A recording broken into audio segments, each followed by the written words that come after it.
দক্ষিণ চব্বিশ পরগনা জেলার জীবনতলা থানার সারেঙ্গাবাদ সিদ্দিকিয়া ওয়েলফেয়ার ট্রাস্ট ও সারা বাংলা সংখ্যালঘু যুব ফেডারেশনের যৌথ উদ্যোগে পশ্চিমবঙ্গে মাধ্যমিকের দশম মোনালিসা খাতুন ও মাদ্রাসা বোর্ডের ষষ্ঠ হওয়া মহসিন সর্দারকে সংবর্ধিত করা হলো। সেই সাথে এদিন বিশিষ্ট গুণীজনের উপস্থিতিতে শিক্ষামূলক একটি সেমিনার অনুষ্ঠিত হয়। এই অনুষ্ঠানে গুণীজনদের উপস্থিতি ছিল চোখে পড়ার মতো।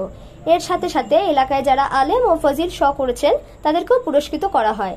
এদিনের অনুষ্ঠানে বিশিষ্ট ব্যক্তিদের মধ্যে উপস্থিত ছিলেন শিক্ষক এলাহি বক্স সর্দার, মাওলানা হাফিজুর রহমান, জিয়াউর রহমান, শিক্ষক সালাউদ্দিন মোল্লা, শিক্ষক জামাল শেখ, সমাজসেবক নাসির মোল্লা প্রমুখ।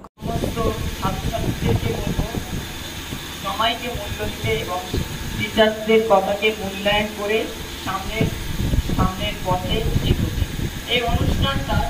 এই অনুষ্ঠানটা মানে আগ্রহী করা, সামনে যারা আছে তাদেরকে আগ্রহী করা।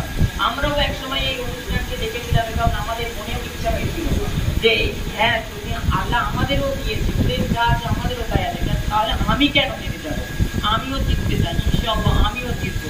এই মনোবল নিয়ে তারপরে পথে হাঁটা শুরু করবে প্রত্যেকে, এই বলে আমি